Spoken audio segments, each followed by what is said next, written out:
ആനയും തയ്യൽക്കാരനും. പണ്ടൊരു ഗ്രാമത്തിൽ രാമു എന്നൊരു തയ്യൽക്കാരൻ ഉണ്ടായിരുന്നു. നല്ലവനും ദാനശീലനുമായിരുന്നു രാമു. ആ ഗ്രാമത്തിൽ കേശവൻകുട്ടി എന്നൊരു ആന കൂടി ഉണ്ടായിരുന്നു.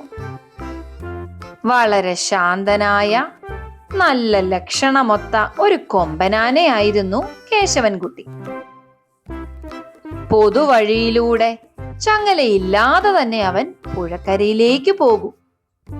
ആരെയും ഉപദ്രവിക്കാത്ത, പേടിപ്പിക്കാത്ത ഒരു പാവമാനയായിരുന്നു കേശവൻകുട്ടി.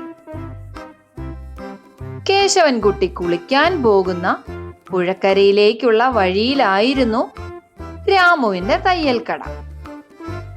എന്നും ആ വഴി പോകുന്ന കേശവൻകുട്ടിക്ക് രാമു ഒരു പടല വാഴപ്പഴം കൊടുക്കുക പതിവായിരുന്നു. കേശവൻകുട്ടി തയ്യൽക്കട എത്തുമ്പോഴേക്കും രാമു കയ്യിൽ കരുതിയിരിക്കുന്ന വാഴപ്പഴം കേശവൻകുട്ടിക്ക് മുൻപിലേക്ക് നീട്ടും. കേശവൻകുട്ടി വളരെ സന്തോഷത്തോടെ അത് വാങ്ങി കഴിക്കുകയും ചെയ്തിരുന്നു. തുമ്പിക്കൈ ഉയർത്തി ചെവിയൊക്കെ ആട്ടി കേശവൻകുട്ടി രാമുവിനോട് തനിക്കുള്ള സ്നേഹാദരങ്ങൾ കൈമാറുകയും ചെയ്തിരുന്നു. ഇതൊരു നിത്യ കാഴ്ചയായിരുന്നു ആ ഗ്രാമവാസികൾക്ക്. ദിവസങ്ങൾ അങ്ങനെ കടന്നുപോയി. എന്നാൽ ഒരു ദിവസം രാമുവിന് ഒരു യാത്ര പോകേണ്ടി വന്നു. തലേന്ന് തന്നെ തന്റെ തയ്യൽക്കടയുടെ കാര്യങ്ങളെല്ലാം രാമു തന്റെ മകനെ ഏൽപ്പിച്ചു. അക്കൂട്ടത്തിൽ രാമു തന്റെ മോനോട് പറഞ്ഞു,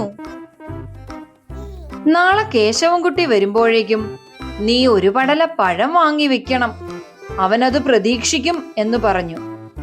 ഇത് കേട്ട രാമുവിന്റെ മകൻ ചോദിച്ചു, ആരാണച്ചാ കേശവൻകുട്ടി? അപ്പോൾ രാമു പറഞ്ഞു, അതൊരു ആനയാടാ, അവന് നിത്യവും ഞാൻ പഴം കൊടുക്കാറുണ്ട്. അതുകൊണ്ട് നാളെ നീ എനിക്ക് വേണ്ടി അവന് ഒരു പടല വാഴപ്പഴം കൊടുക്കണം. ഇത് കേട്ട് സമ്മതം മൂളിയ രാമുവിന്റെ മകൻ മനസ്സിൽ ചിന്തിച്ചു, ആനയ്ക്ക് ഒരു പടല പഴമോ? ഞാൻ എന്തിനത് കൊടുക്കണം? ആന വരട്ടെ, നാളെ ഞാൻ അവരൊരു സമ്മാനം കൊടുക്കുന്നതായിരിക്കും. പിറ്റേന്ന് തയ്യൽക്കടയിലെ കാര്യങ്ങൾ നോക്കി നടത്തിക്കൊണ്ടിരുന്നപ്പോൾ പതിവ് പോലെ കേശവൻകുട്ടി തന്റെ മുറം പോലെയുള്ള ചെവികളുമാട്ടി കടയ്ക്ക് മുൻപിൽ ഹാജരായി. ഇത് കണ്ട രാമുവിന്റെ മകൻ ആനയോട് പറഞ്ഞു, ഇന്ന് നിനക്ക് പഴമില്ല, അച്ഛനും ഇവിടെ ഇല്ല, നീ പെട്ടെന്ന് പോകാൻ നോക്ക്. എന്നാൽ കേശവൻകുട്ടി തന്റെ തുമ്പിക്കൈ കടയ്ക്കുള്ളിലേക്കൊന്ന് നീട്ടി നോക്കി. ഇത് കണ്ട രാമുവിന്റെ മകന് ദേഷ്യം വന്നു. അവൻ പറഞ്ഞു, നിന്നോടല്ലേ പറഞ്ഞത് ഇന്നിവിടെ പഴമില്ലെന്നുള്ളത്?